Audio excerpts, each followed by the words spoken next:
quero chamar aqui o pastor Beto. Nós tivemos ontem uma mesa redonda aqui com o pastor Beto e foi uma bênção assim, para as nossas vidas. E eu vou deixar que ele mesmo se apresente, né, para a gente poder usufruir melhor daquilo que Deus tem para ele. Vamos orar aqui pela vida dele. Pai, no nome do Senhor Jesus, nós colocamos a vida do teu servo, Senhor, diante do teu altar. Pedimos que hoje pela manhã, Senhor, ele seja bênção do Senhor, canal do Senhor, boca do Senhor, para abençoar as nossas vidas, alargar, Senhor, a nossa visão, que a gente receba aquilo que o Senhor já tem preparado para nós através da vida dele, Senhor, em nome de Jesus. Amém.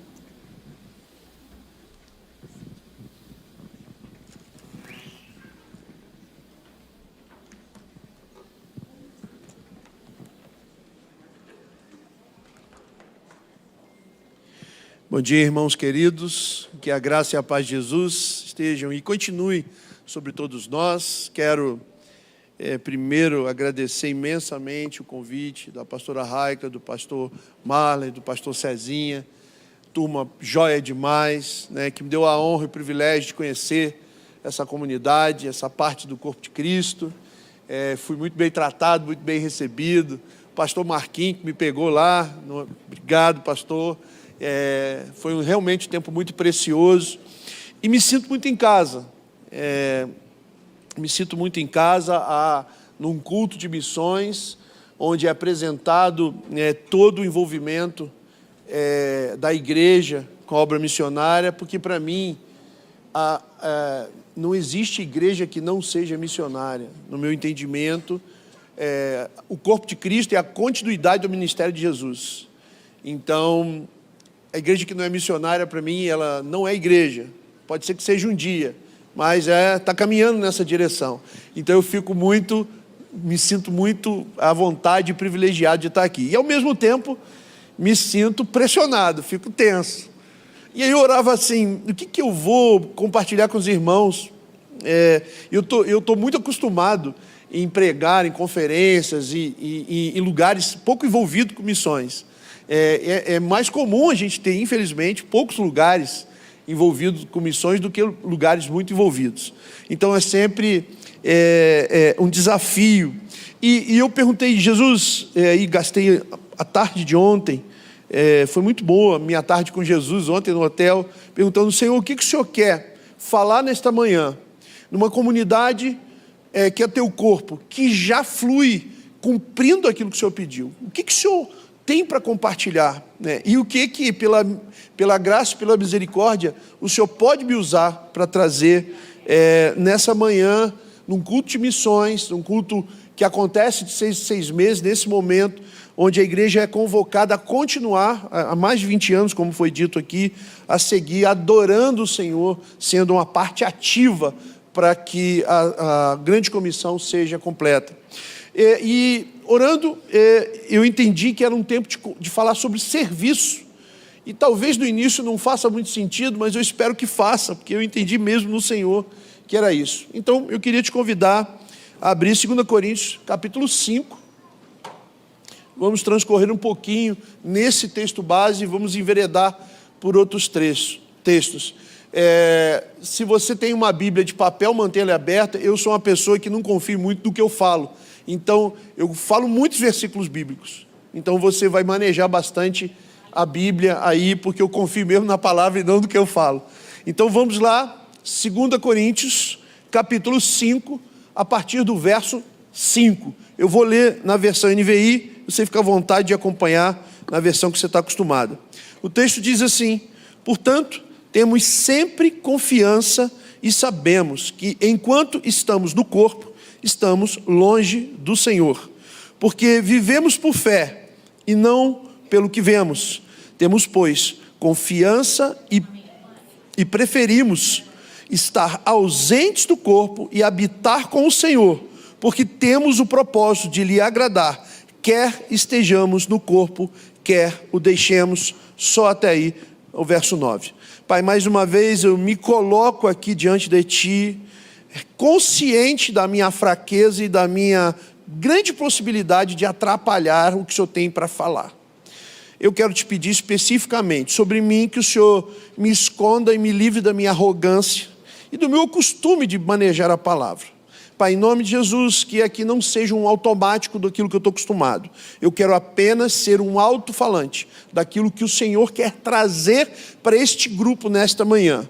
Portanto, me esconda e me faça calar se alguma coisa eu vier atrapalhar a sua mensagem. Também intercedo por cada um que está aqui ouvindo, seja presente, seja por vídeo, Pai, para que seja um tempo de adoração, através de oferta de coração e mente, para que esse tempo seja uma continuidade desse culto de adoração. É agora, adorando em espírito e em verdade, com a nossa mente, com o nosso coração, para poder, Senhor Deus, ouvir a Tua palavra de forma clara, límpida, e que Teu Espírito Santo haja de maneira sobrenatural, iluminando a nossa mente, trazendo de maneira pessoal algo que o Senhor tem para cada um aqui nessa manhã. Em nome de Jesus, é a minha oração. Amém. Irmãos, a segunda carta de Coríntios é uma carta que eu gosto muito, porque ela é muito pessoal. Eu diria até que é a carta mais pessoal do Paulo, porque nessa carta, ele defende o seu apostolado. Paulo escreve essa carta quando ele estava na Macedônia, logo depois de receber Tito. Na verdade, a segunda carta aos Coríntios é a quarta carta, só que tem duas cartas que não foram, se perderam e não foram incluídas aqui no cânon. Então, essa segunda carta, ela vem após a primeira, aí o que está na Bíblia, que foi uma carta muito dura de exortação. A igreja de Corinto tinha uma série de coisas erradas, e principalmente um levante de pessoas que queriam derrubar o apostolado de Paulo, o trabalho de Paulo.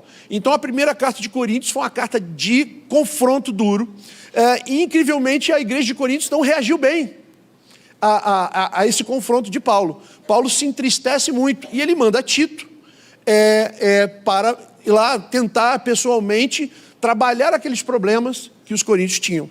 Então, um ano depois, essa carta aqui é escrita, é o que nós chamamos de segunda carta, porque Tito volta lá, e Tito traz boas notícias. Fala: Paulo, é o seguinte, o principal opositor seu lá em Corinto, ele foi disciplinado, então as coisas melhoraram.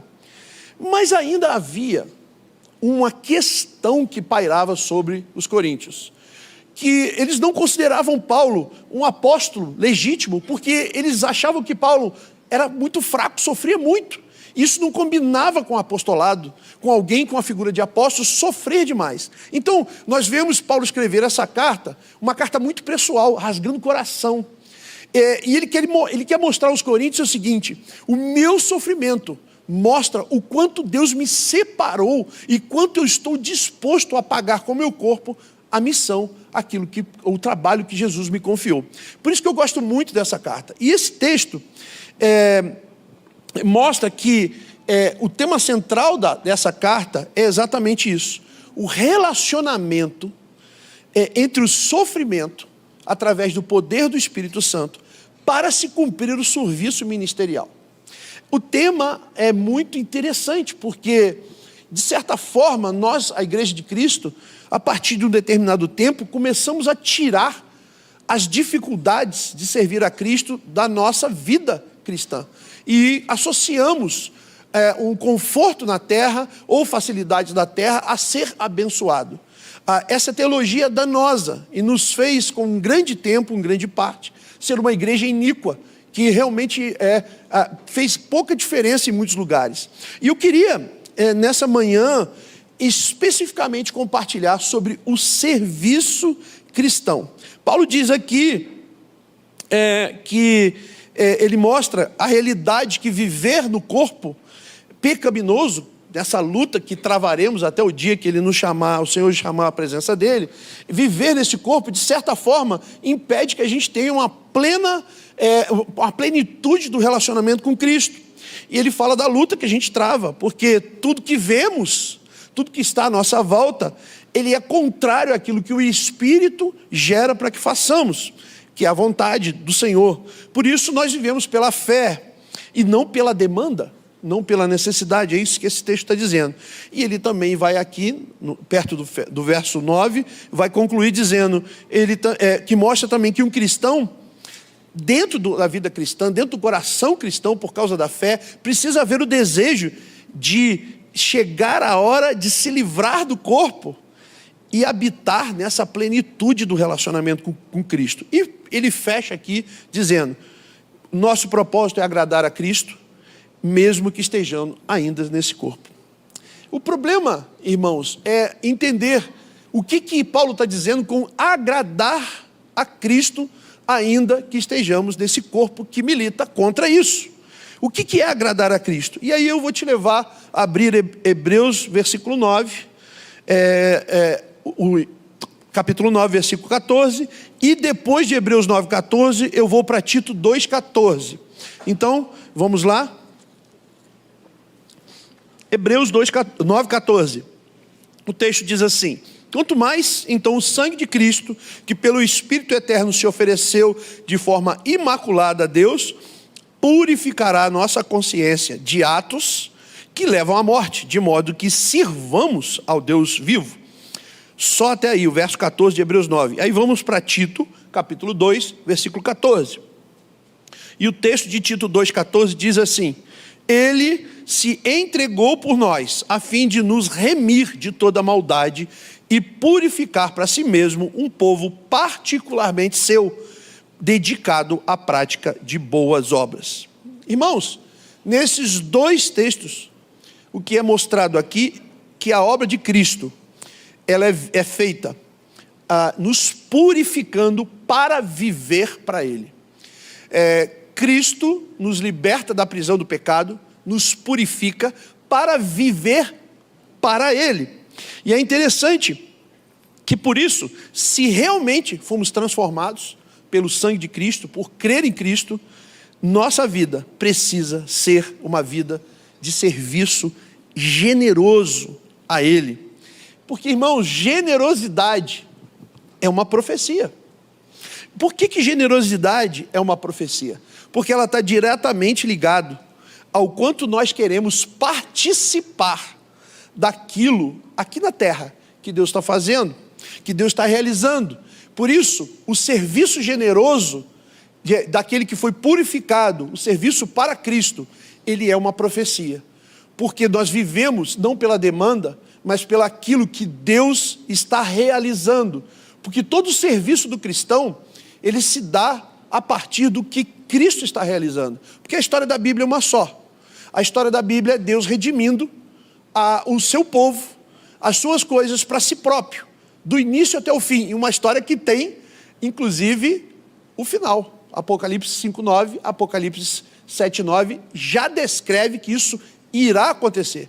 Então todo o serviço do corpo de Cristo, todo serviço precisa ser generoso, porque ele é uma profecia. Porque mesmo a gente não estando lá em Apocalipse 7:9, nós estamos nos juntando e nos dedicando a isso que ele fará. E ele fará, independente de nós.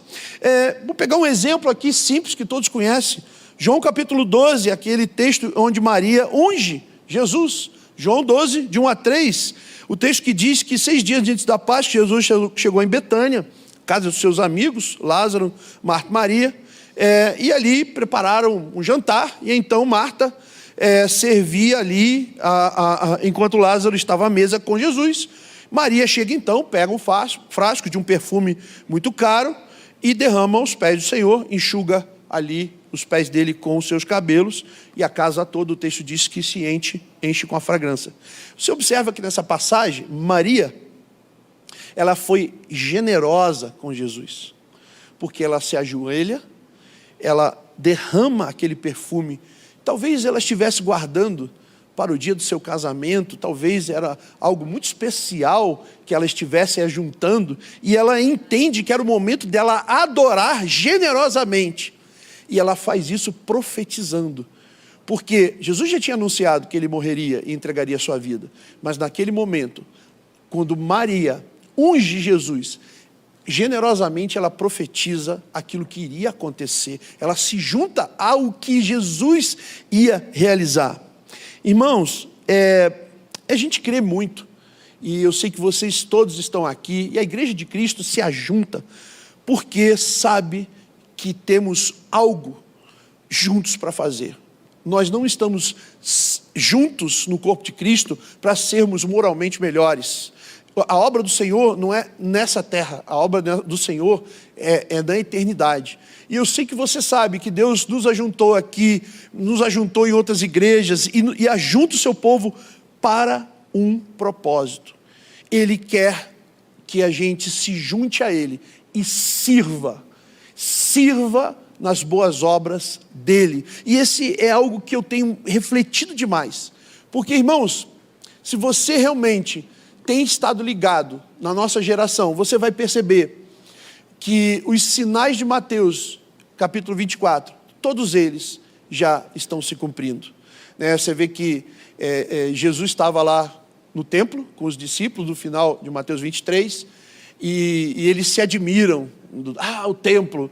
Aí Jesus fala assim, entrando no Mateus 24, isso aí, vai ser tudo derrubado, vai tudo para o chão. Aí eu acho que Jesus provoca isso para causar espanto, porque o templo era formado de blocos de pedra gigantes, talvez cada bloco de pedra pesasse 10 toneladas. Então Jesus quis dar uma cutucada neles, isso aí vai tudo para o chão, não vai ficar nada. Aí e fala isso e fica quieto, e eles vão andando até o Getsemane. Chegou lá, os caras acho que estavam se corroendo por dentro, mas vamos perguntar essa parada aí, que negócio de derrubar isso aí, como é que vai ser? E aí Jesus fala assim, em Mateus 24, versículo 4, cuidado, não se engane, não deixem ser enganado. Porque eles perguntam, quando é que vai acontecer isso, Jesus? Quando é que isso vai derrubar? Aí ele em vez de começar a responder, ele diz, não se engane não se deixem ser enganados. E isso vai acontecer quando? Aí ele vai dar uma série de sinais. Irmãos, nós somos a geração que estamos olhando esses sinais todos se cumprirem.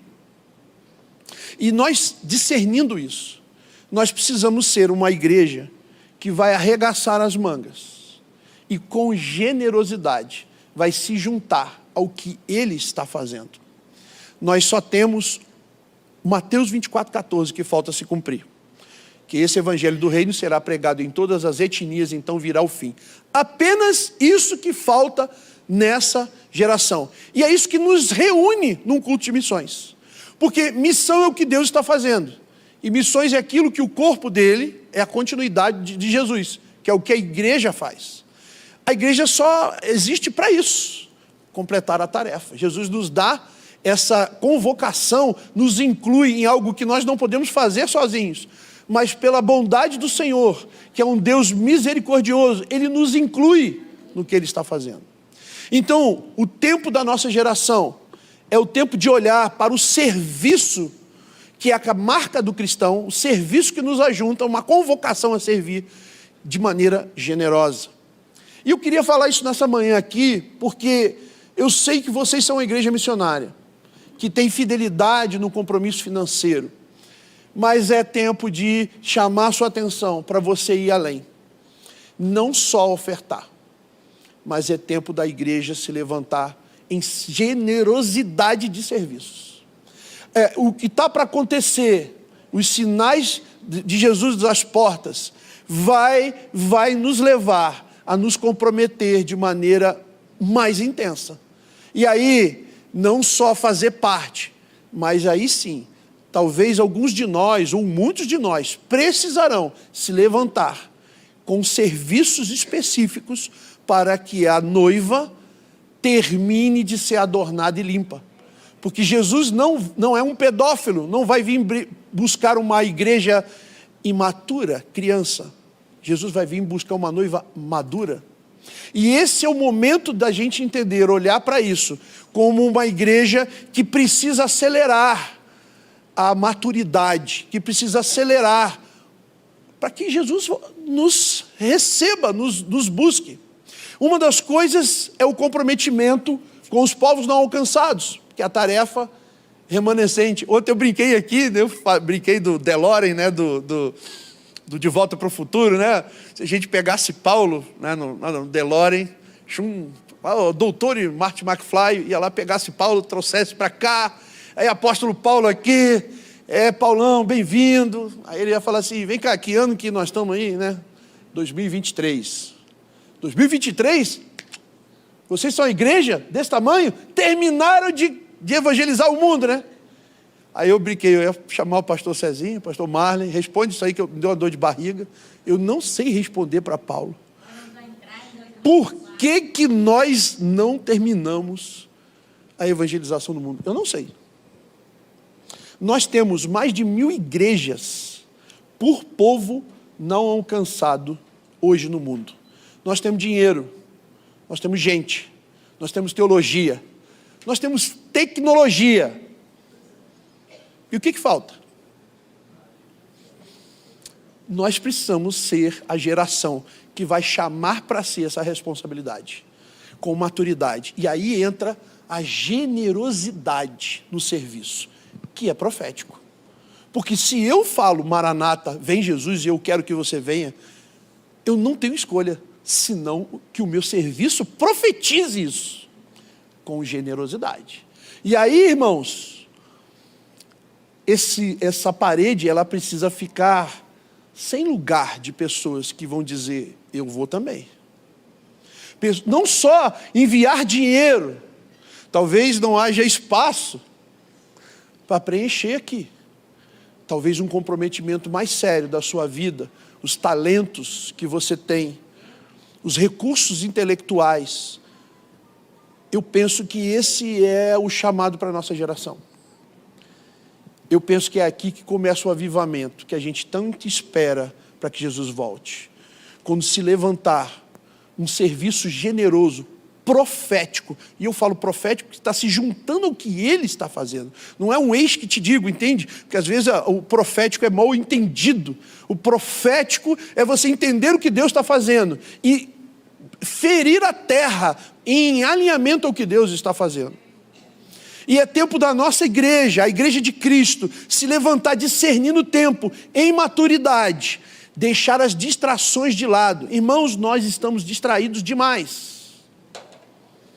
Estamos distraídos, com amor demais a muitas coisas desse estilo de vida. Mas, não estava até no meu programa, mas eu vou ler. Abre aí em 2 de Pedro, capítulo... Oh, meu Deus. 2 de Pedro... capítulo 3, versículo 11. Por favor, abre aí 2 de Pedro 11. Não estava aqui nas minhas anotações. Quero falar isso, porque é tempo disso. Eu estou à vontade, porque eu sei que é uma igreja madura, missionária, né? Talvez eu não fosse bem compreendido em outros lugares, mas eu me sinto à vontade de falar isso com vocês. 2 de Pedro, capítulo 3, versículo 11. Visto que tudo isso será desfeito, que tipo de pessoas é necessário que vocês sejam? Vivam de maneira santa, piedosa, esperando o dia de Deus e apressando a sua vinda. Naquele dia, os céus serão desfeitos pelo fogo e os elementos se derreterão pelo calor. Verso 13. Todavia, de acordo com sua promessa, esperamos novos céus e nova terra, onde habita a justiça. Que tipo de pessoa que nós temos que ser? A geração que tem finalmente a possibilidade, irmãos, nós somos a geração que tem a possibilidade de completar a tarefa. Você já pensou nisso? Quantos morreram? Quantos têm morrido? Nós somos geração de mártires. Nunca se morreu tanto por Cristo do que na nossa geração. Nunca se morreu tanto em guerra quanto na nossa geração. O percentual de morte nos conflitos do nosso século é maior do que nas guerras que houveram. Nunca se teve tanta catástrofe natural como na nossa geração. Os maiores terremotos acima de 6 graus de escala aconteceram nos últimos 20 anos. Tudo isso está previsto em Mateus 24. Nós precisamos ouvir o que Jesus disse para os discípulos em Mateus 24:4. Cuidado, não se engane. Está chegando e nós precisamos nos levantar como sendo esse tipo de pessoa que Pedro relatou em 2 de Pedro 3, a partir do versículo 11. Aquele que vive de maneira santa, piedosa, apressando o dia do Senhor. E o que pode apressar o dia do Senhor, se não completar a tarefa de Mateus 24:14, a tarefa de Atos 1:8, a tarefa de Mateus 28:18 e 19. Isso só vai ser possível se nós entendermos que o nosso serviço dentro da igreja precisa ser generoso. É o tipo de serviço que Paulo fala aqui, que agrada a Cristo. Um serviço profético, alinhado. Às vezes, irmãos, eu sou pastor titular de uma igreja, e os pastores vão me entender aqui, os demais me perdoem, é um coração de pastor falando. Às vezes eu lamento muito quando eu perco investindo, né? Muitos encontros durante a semana, falando de coisas que eu olho e falo, meu Deus, umas picuinhas dentro da igreja, que não era para a gente perder tempo. Nós estamos vendo Jesus às portas, e nós vemos pessoas dentro da igreja que não conseguem perdoar a gente da família, e que estão vivendo angustiadas por causa disso. E às vezes é necessário, é importante, mas às vezes eu paro para pensar, esgotado, às vezes 3, 4, 5 pessoas no mesmo dia de aconselhamento, e eu falo com a minha esposa, Jesus está voltando, e a gente está precisando ensinar o Sermão do Monte ainda. Jesus está voltando, e a gente está precisando ensinar o irmão a virar outra face.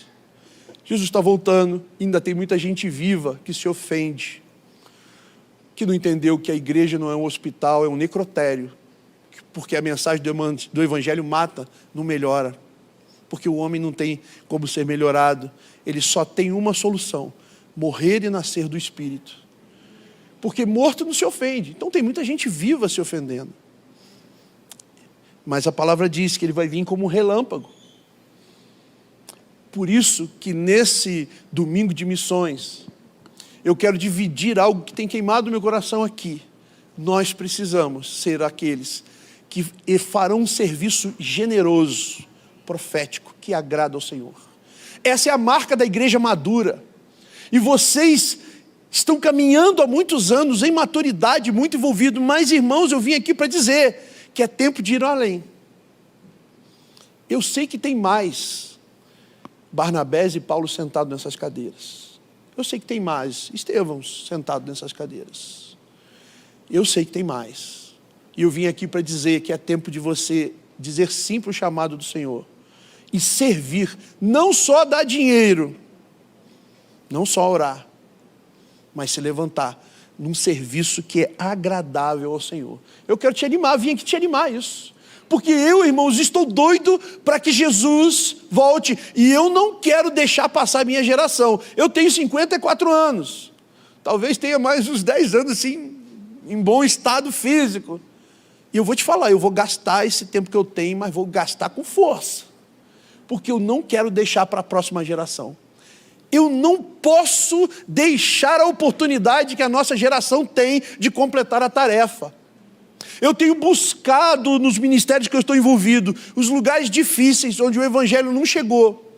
E algumas coisas têm balançado meu coração nesse envolvimento nosso com os Himalaias indianos, na fronteira com o Paquistão. A gente pegou o carro e saiu ali no limite da Índia para entrar nos Himalaias, a mais de 2.000 metros de altura, para entrar ali perto em direção ao Paquistão. Eu sei que não daria para ir, porque o exército proíbe, a estrada é fechada, mas quando eles mandaram parar, a gente viu e tinha uma vila muito remota, uma vila pequena, e nessa vila a gente almoçou lá.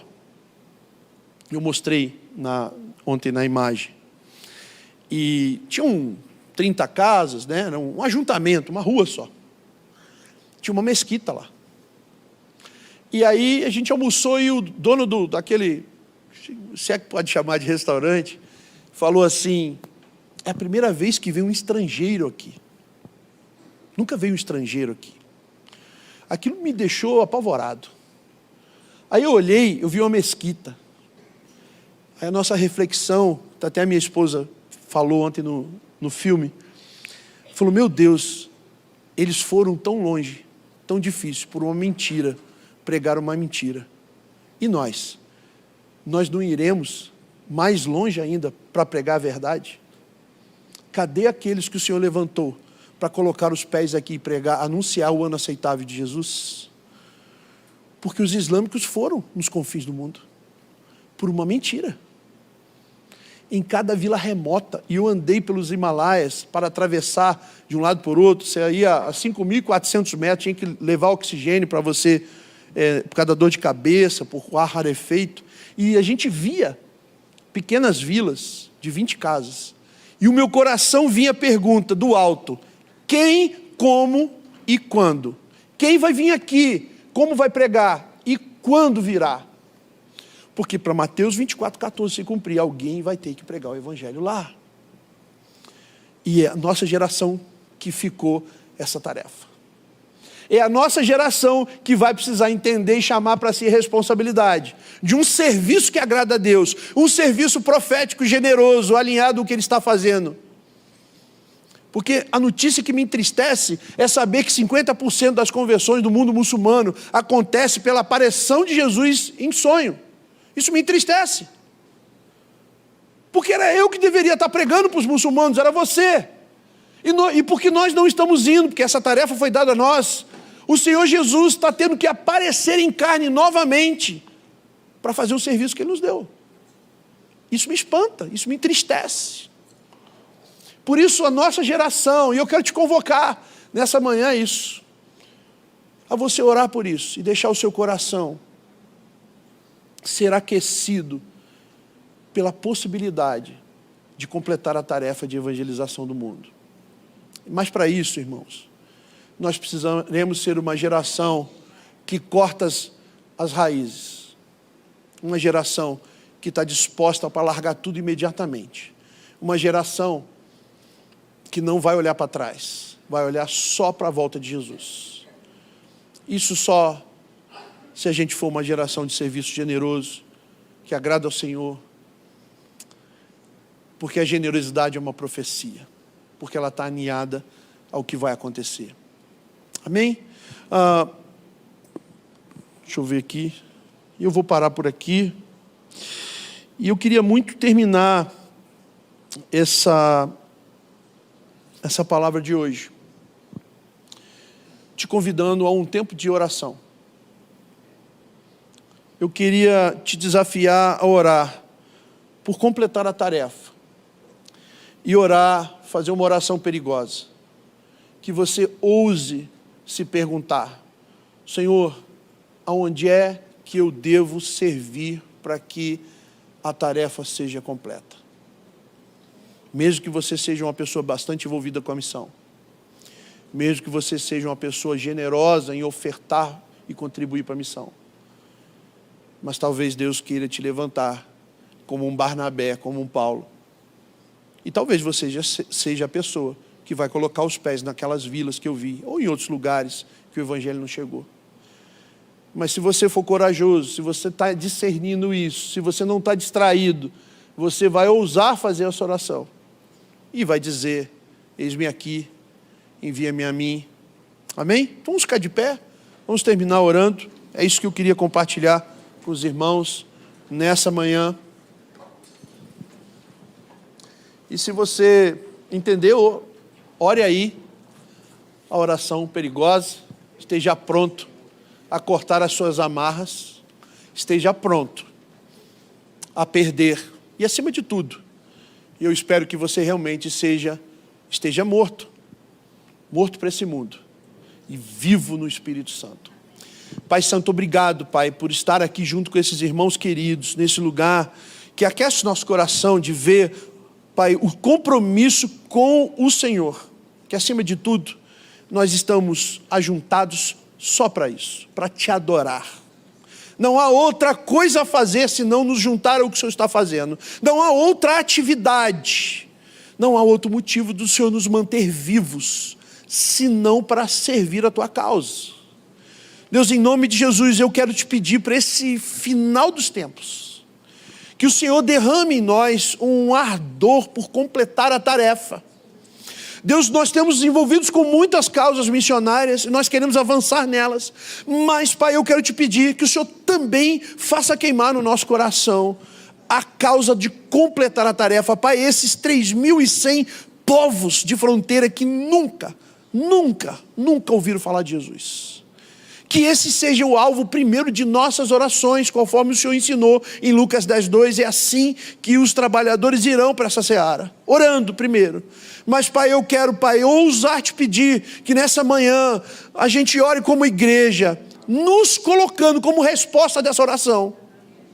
Eu não quero orar, Jesus, aqui para que o Senhor levante outro. Eu quero me colocar dizendo: Pai, estou aqui. Eu quero ser resposta. Eu quero ser resposta nessa geração.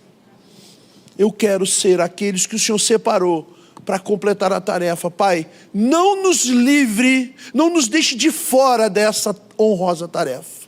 E aqui junto com os meus irmãos eu oro assim, e todos esses que estão orando agora aqui, Pai, que possam experimentar através do poder do Teu Espírito a direção, a confirmação daqueles passos concretos que darão, para que a gente seja aquela noiva pronta, madura, adornada, que o Senhor irá buscar. E está breve, e nós queremos nos aprontar para que o Senhor, o noivo, venha nos buscar. Nós estamos desposados, ansiosos pela sua vinda. E Pai, nós queremos te servir para que esse dia chegue. Nós não queremos ser passivos espectadores. Nós queremos ser esses que Pedro diz, aqueles que têm uma vida santa e piedosa, apressando o seu dia. Deus, coloca no nosso coração esse ardor de sermos ativos, agentes de salvação para essa última leva. Nos dá sonho, nos incomoda em nossos sonos, que a gente acorde de madrugada, impelido pelo Teu Espírito, a orar por esses que estão morrendo sem nunca ter ouvido a Tua palavra. Levanta pessoas corajosas a enfrentar os desertos, os frios, ou as condições urbanas, agressivas de lugares que só o Senhor sabe, mas que precisam ser pisados por alguns dos mensageiros que vão revelar o Senhor, porque o Senhor é a mensagem, o Senhor é a salvação, e escolher ser revelado por mensageiros.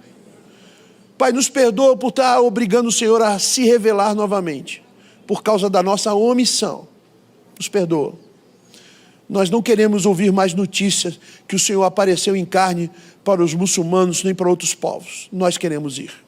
Nós queremos, Pai, nós queremos cortar as amarras que nos prendem e ousadamente ser aqueles que tocarão esses lugares difíceis, porque nós realmente Te amamos e queremos que o Senhor volte. Estamos loucos, ardentes de paixão para que o Senhor, o nosso noivo, venha consumar o casamento. Obrigado, Jesus, por esse lugar. Obrigado, Pai, por os pastores queridos, amáveis. Que o Senhor multiplique aqui e faça avançar ainda mais. Que esse lugar seja, Pai, um lugar, como a pastora Raikla disse, que seja muito abençoado na eternidade, pelos frutos, pelos galardões da ousadia de Te servir na sua missão. Muito obrigado, é em nome de Jesus que eu oro. Amém.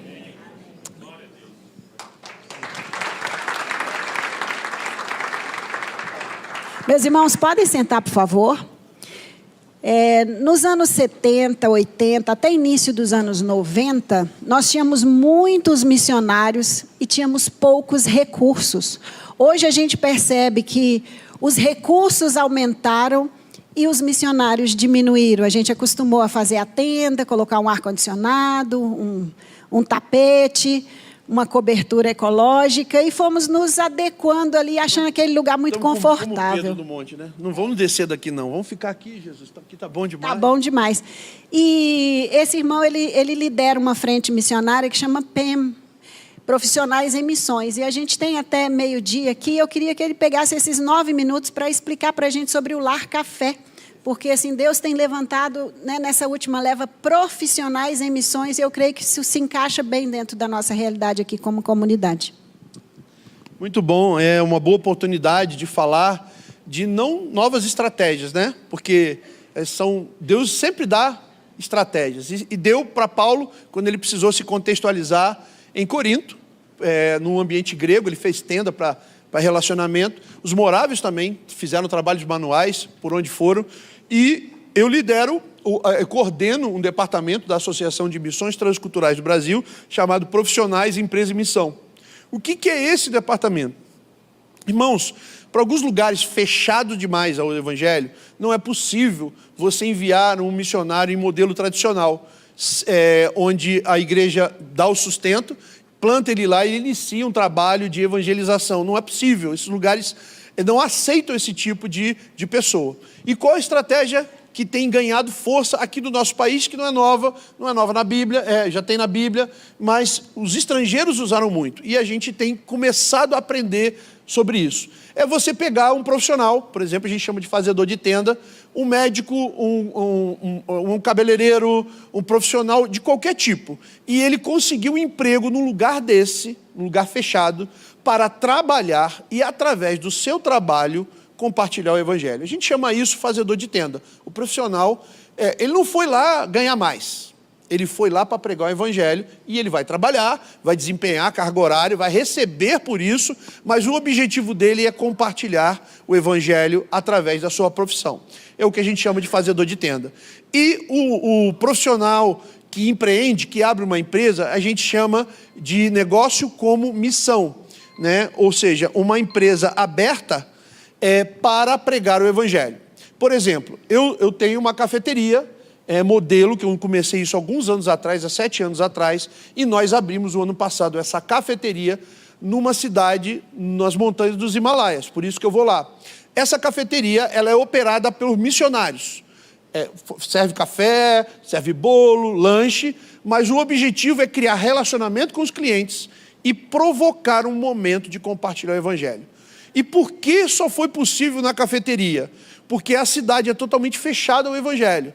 E aí um negócio, café brasileiro, é uma rede de café brasileiro. Então as portas foram abertas, ou a empresa foi aberta, ela tem que dar lucro, e os missionários, eles trabalham numa jornada normal, uma folga por semana, trabalham fazendo café, né? Eu precisei me tornar um mestre barista para fazer o treinamento do missionário e tornar ele um profissional que saiba extrair um bom café, né? Eu sou engenheiro civil, né? Eu sou missiólogo e acabei, né, porque eu gosto de café, entrando por essa área há 7 anos e tenho tido muita gratidão a Deus, porque o café é o meio pelo qual o Senhor está sendo conhecido nesses lugares. Estamos com 3 projetos em andamento, 2 na Turquia e 1 no Kurdistão iraquiano, onde provavelmente vamos abrir a cafeteria, exatamente todas elas com o mesmo propósito. Será uma empresa com o nosso nome, Lar Café, de café brasileiro. Teremos um missionário brasileiro que vai trazer um barista brasileiro fazendo lá, e o Brasil está de portas abertas. Irmãos,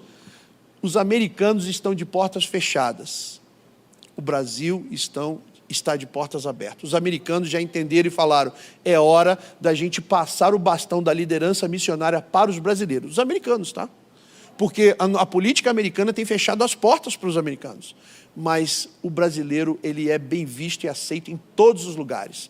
E os profissionais brasileiros têm um papel, uma graça muito grande. Então, eu coordeno esse departamento, onde a gente consegue mentorear, indicar organizações que preparam o profissional ou o empresário para fazer isso. Porque não é uma coisa simples, não é um negócio, né?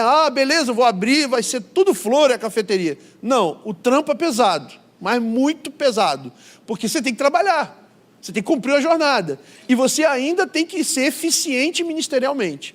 E não pode dar um passo errado. Se você ousar fora ali do tempo de Deus, você pode colocar todo mundo em risco. Então, é assim que a gente tem vivido.